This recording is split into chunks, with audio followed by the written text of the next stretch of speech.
say that X2 is chosen because it was accepted by a majority of acceptors. Right? But it doesn't work because we could violate termination. Okay, that all makes sense? Mm-hmm. Yeah? Okay. So, what else could we do? Yeah? First proposal that receives acknowledgement from everyone, that they received the... First proposal that receives acknowledgement. Yeah, but the problem is so now you're saying, like, let's add a vote back, right? Yeah. So, but the problem with that, I think, is that in this very scenario,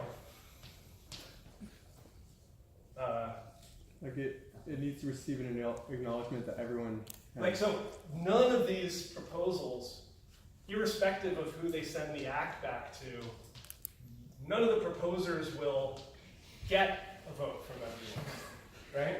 So we're still locked up, even if we have the vote. Yeah. So it seems like in some sense we need to add some broadcast so that the proposals are sent to a majority of the acceptors.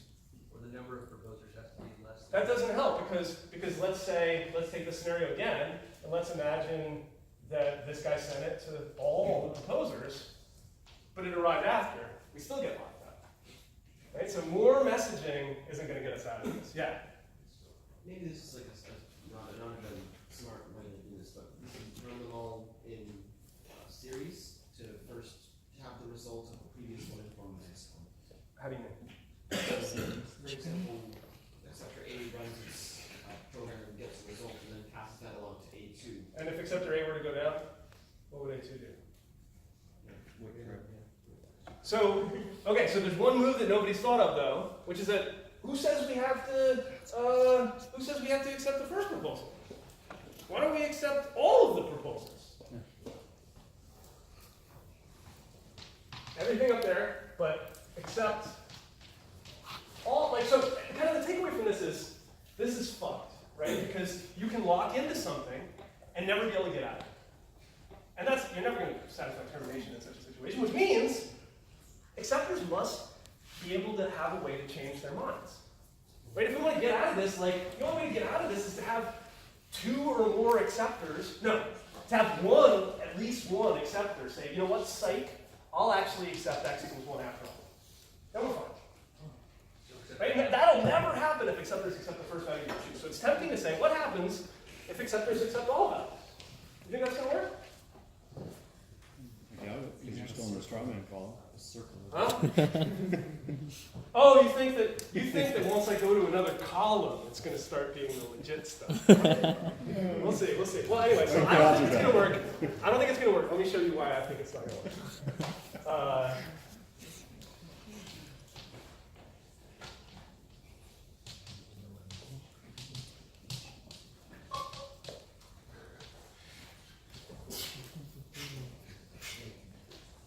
This is a very interesting total distraction. There's been a lot of interesting work in the systems community recently on sort of meta bug analysis, looking at large-scale bugs in distributed systems and sort of analyzing the criteria under which the bug exhibits. And a lot of surprising stuff has fallen out in the last couple of years. Like, for example, almost all, something like 80% of catastrophic published outages can be reproduced with no more than 3 computers. Most like network partitioning bugs. You only need 3. But for 20% you need 5. And in no case do you need any more than 5. So like, we imagine that distributed systems are hard because of how many computers are working together. But it turns out that the things that break distributed systems can happen in very, very small models, right? And so this is, for those of you who study this stuff, this kind of sounds a lot like the small model hypothesis. The idea that if something is the case, you can usually show that it's the case with a relatively small and almost always finite model. But anyway, I couldn't figure out a way to make this happen with 3 nodes, and that's why I've been using 5. Let's see if I have this example here. Yes, good. If acceptors accept everything, Do they ever actually accept anything if they keep accepting new versions? well, I mean, the regime would be value is chosen if it is accepted by a majority of acceptors, and acceptors acceptors accept all values. So that you don't think that's going to work, huh? How come? Go ahead. No, I'm just wondering, like, when does this thing happen? Well, let me say something I should have said at the beginning. We're only trying to decide one value in this mental exercise. We're just trying to decide one thing. And once we've decided the thing, we can get on. But we get in a situation in which x is 1 is sent to A1, A2, and A3.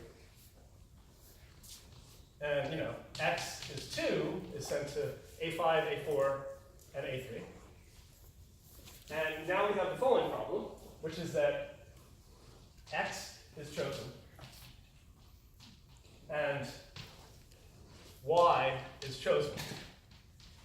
And that won't do, because that violates agreement. Right? So accepting all values, as I think you intuited, isn't going to work, because another value could always come along. It could turn out, oh great, we accepted x, but we also accepted y, when x and y happen more or less concurrently. You can't accept two things. Okay, so that didn't work.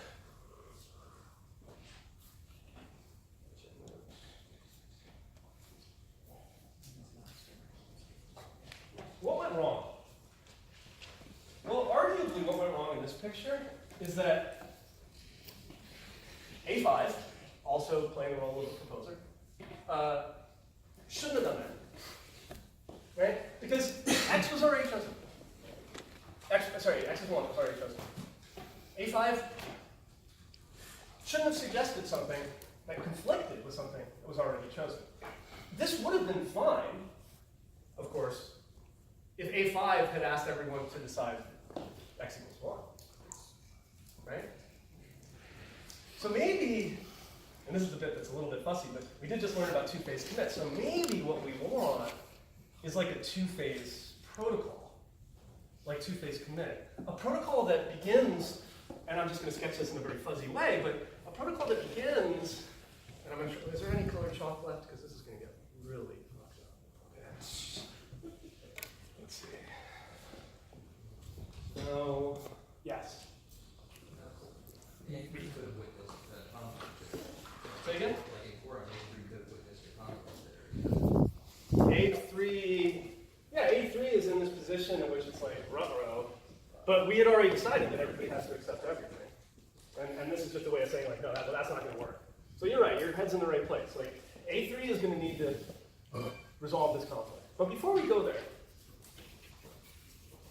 if A5 could have, like, gone out into the world, right, and learned about the fact that x equals 1 had been chosen in a reconnaissance phase, then in the second phase of its protocol, it could suggest a value that would not cause the conflict. Right? So in some sense, if there were a way to break this protocol into a two-phase protocol where the first phase figures out if there would be a conflict, and the second phase does something consistent, the problem will be solved. Right? And in fact, in this scenario, the problem will be okay. If I could have gotten out and touched A2 or A3 after this arrow came out, I would know that they had chosen, that they had accepted x as 1. And I could make sure that I proposed the same thing. Right? That's cool. Yeah, but what if then you have to, like, say that you just made the proposal in the time between you get the result and you made the proposal again, something else could happen, right? Yeah, or even worse. So you're absolutely right. The problem is that this sounds like it is going to have race conditions, doesn't it? Like, there's what security people might call, have you ever heard of,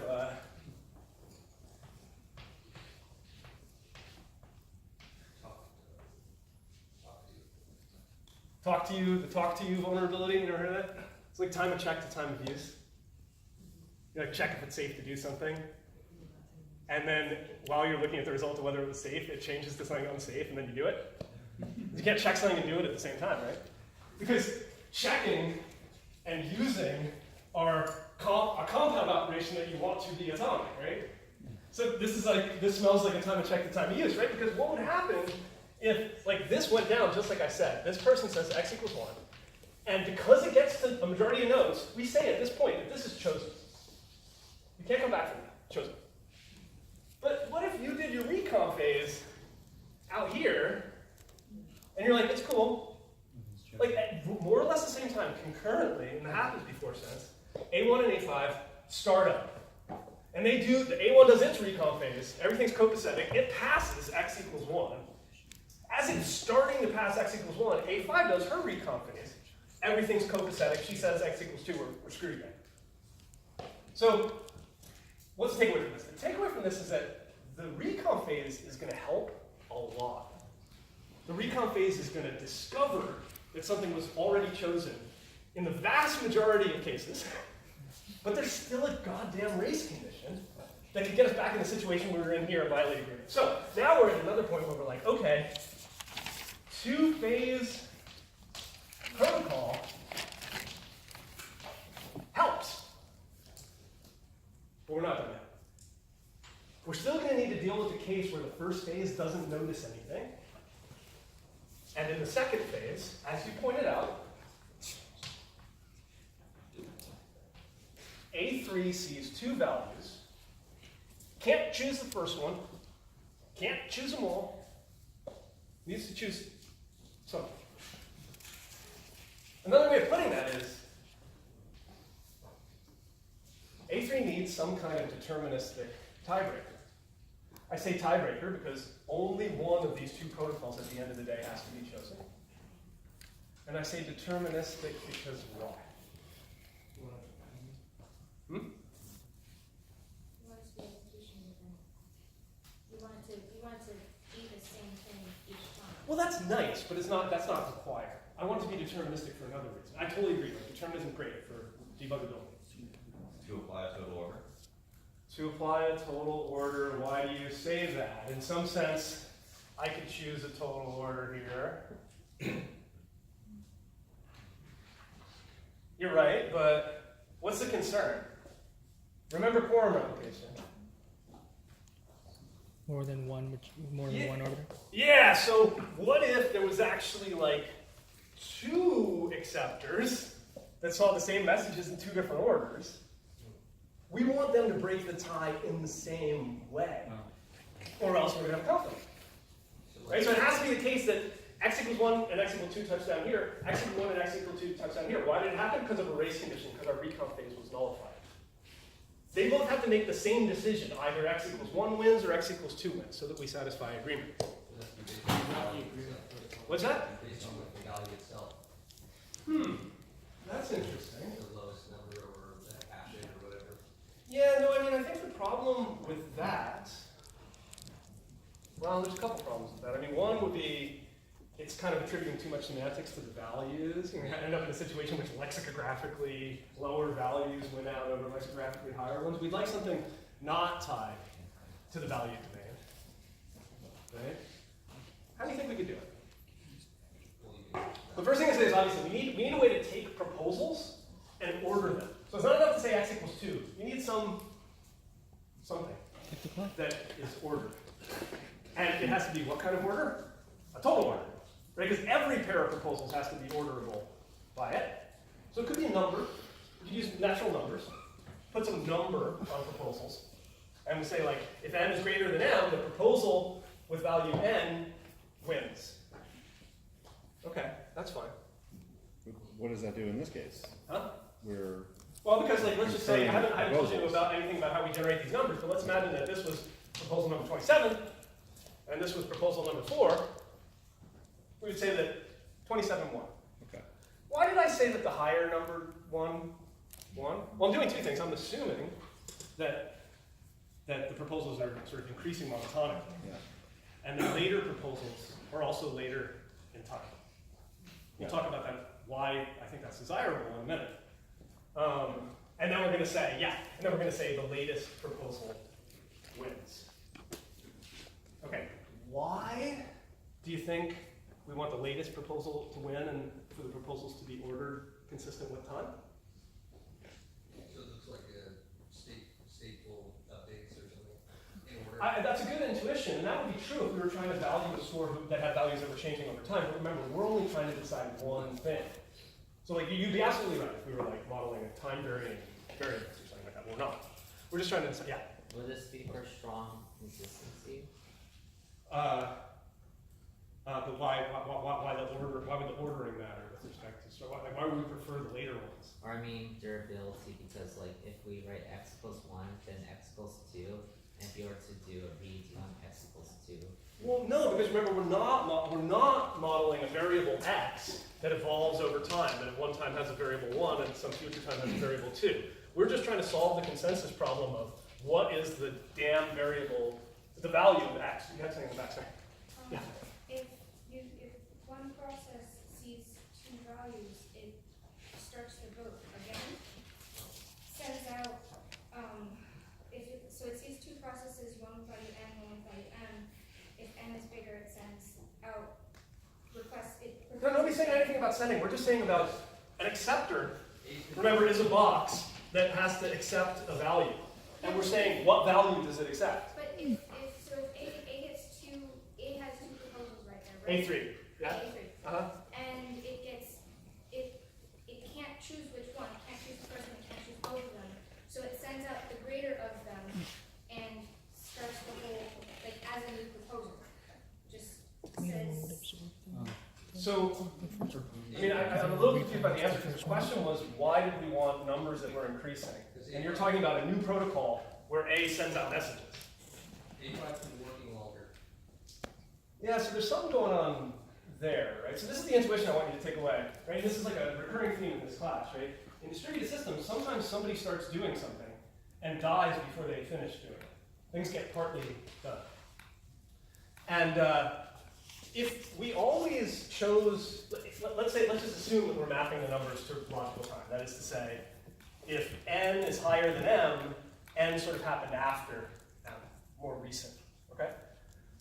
If we privilege older things, like if old things beat new things, then a proposal that somebody begins and dies halfway out there will lock people in, right? We want a live protocol, so we want it to be possible for a new proposer to come into the world and pick a number that's high enough that their proposal will get through, okay? And for that reason, we always want a more recent proposal to dominate an older proposal, because an older proposal may have no chance of ever succeeding. You want it to be always possible to pick a higher number. Okay, so I hope I've convinced you that single acceptor won't do. We're going to need multiple acceptors that do majority rule to make sure that, because all majorities overlap, they can't accept the first proposal they see, and they can't accept all the proposals they see. They should accept the highest numbered proposal that they see, which means we're going to need a way to number our proposals. And to make conflicts unlikely, they also want a two-phase protocol in which they go out and ask if anybody's accepted anything before proposing anything. Yeah?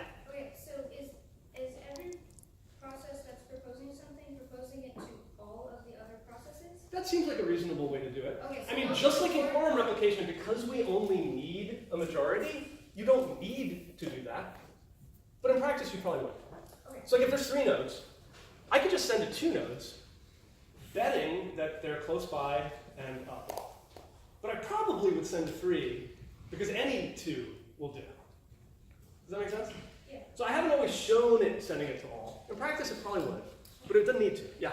So in practice, you would send a proposal to every node, and you would wait for acknowledgement from a majority? Just like you would in quorum replication. That's correct. Okay.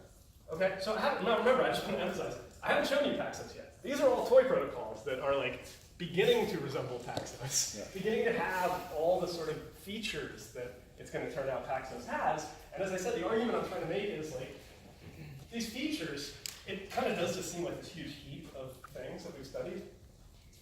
Two-phase protocols and numbering and blah, blah, blah. It's going to turn out that they're all really strictly required. So what's the problem with everybody just, so we've agreed, we would like to number the proposals to rule out the scenario that the recon phase fails and we have a conflict that we need to deterministically resolve, possibly on different acceptors. We want those numbers to monotonically increase. So why don't we just do FIFO? Why doesn't every proposer just start with 0 and add? Yeah. I was going to ask a question. Okay, that's cool. The question was, how do you know when to accept a number? Because we can always get a higher number later. So how do we know when to make a choice? Yeah, how does A3 or A4 deterministically make a decision when they don't know how long, like the interval between getting conflicts can possibly be? Yeah. If it's too aggressive, then they might choose too soon, and Yep. Well, we know now that acceptors can accept a value and then change their mind. So in some sense, they do accept the first value they see with this increasing message number. And then when they get another one, they accept that. Yeah, but they don't accept everything that they see. They accept the highest thing they see. Okay? And remember, though, if we're doing a recon phase, in most cases and eventually, an acceptor may keep getting asked to accept a new thing, but by expectation, what is it that they're going to be asked to accept? The thing that they had already chosen. Right? That, like, so this guy had chosen 1. And then some future proposer comes into being and does a recon phase and sees 1. And then they ask them to please accept 1 with a higher number. I accepted 1 with 6. And now this guy's like, hey, I'm 150. Will you please accept 1? I'm like, cool, man, I can totally accept 1. That won't cause me to complain. Yeah. And then did you mention if there's a situation where the number that we want monotonically increasing you can never get 2 27s from 2 different. Well, that's where I was trying to go with this. It's like we're almost there, except it's not going to work to like have everybody start at 0, because then 2 people could generate the same number. Yeah. Yeah. No, you. Oh, yeah, I was just a bit confused. Why are we like using single numbers as opposed to something like a vector clock? Well, why would a vector clock help? Does a vector clock give us a total order? No. I recently rejected a paper from Sigma that suggested doing this. I was like, that's not going to work, man. Vector clocks won't allow us to compare all events. You could just multiply you can add a multiple of your process number. Yes. And where'd you learn that from? You. Yeah, that's Lampo, right? Oh, yeah, right. Right. So we know a way. So what's the problem? The problem is we want all these independent processes to generate monotonically increasing numbers from disjoint sets of numbers. Right? And so we can imagine playing tricks like if there's just 2 proposers, we could be like, look, you're odds and I'm evens or something. Right? But when we start having more proposers than that, it gets a little, we start doing modular arithmetic, I guess. Right? Another thing we could do is achieve consensus, or use an ordering oracle, but that would kind of, you can't use consensus to solve consensus. Right? That's cheating. So what we could do is, Oh no, this is going to involve primes, is it? oh no. What we could do is, we could just use a sequence number that we increase by 1 and start at 0, just like we did before. And then in the lower order bits, we could put our process ID.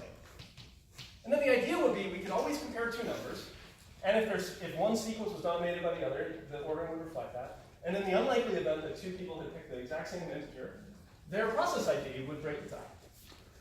That is a damn great way to generate unique monotonically increasing sequence numbers. Lamport did it in his first paper, and then he did it again. He did it again here. And so the way we write this is like, instead of saying 0, it's going to be like 0.1. And this is proposal 0.5. And there's a natural ordering of 0.1. And so now you would actually pack the bits, but to make it easier for me to write, please don't make it. So I'll just use a dot notation. Does that make sense? Yeah. Could you go over that slowly? Yeah. Which part? Oh, so I think we're out of time, but let me say it real quick. 2 minutes. No, we got 2 minutes. Okay, so what's the problem? We want to number our proposals. Why? Well, because there are going to be scenarios, however rare, in which the reconnaissance phase fails us, and in which acceptors are going to get 2 proposals and are going to need to choose one deterministically. So one way to do that would be to just put numbers on the proposals, because numbers are comparable. Given 2 numbers, you can always say one is bigger than the other, unless they're the same number. So we want to not just generate increasing sequence numbers, but we want to generate increasing sequence numbers with the property that they're unique, that no 2 proposers generate the same sequence number. So these 2 things would appear to be at odds, monotonically increasing but unique. But the obvious way to fix it is to say, we have a number, and two different processors could pick the same number. Like Alice could pick 7 because it was the 7th thing she did, and Bob could also pick 7 because it was the 7th thing that he did. But if Alice was process number 1 and Bob was process number 2, and Alice said her number was 7.1 and Bob's was 7.2, now we have a dominance relation among the numbers again. And I said about the dots, I just said I want to write it like this because it's easier for me, but in practice we would probably just left shift these bits and make one big number. Yeah. So all the acceptors, they share like property number. Yeah, I mean we know that nodes have identity because if they didn't, they wouldn't be able to send messages to each other. And if they have identity, we can number them. Yeah. So this is how you're like forcing determinism in a non-deterministic execution, right? That's right. That's right. So there's sort of two main tricks that pt2 is doing. Obviously, it's doing majority stuff. We've seen that before. But it's doing two phases, like two-phase commit. Check if it's cool to do something, and let what you learned in that recon phase constrain what you're allowed to do in the action phase. And that works most of the time. But in the event of concurrent updates, 5, order the proposals. Okay. These are the ingredients of a protocol that I will present in detail on Monday called Paxos. Okay, thanks. Are we implementing Paxos in assignment 3? Say again? Are we implementing Paxos in assignment 3? Okay. You will not be implementing Paxos in this. Wow, I mean, and I strongly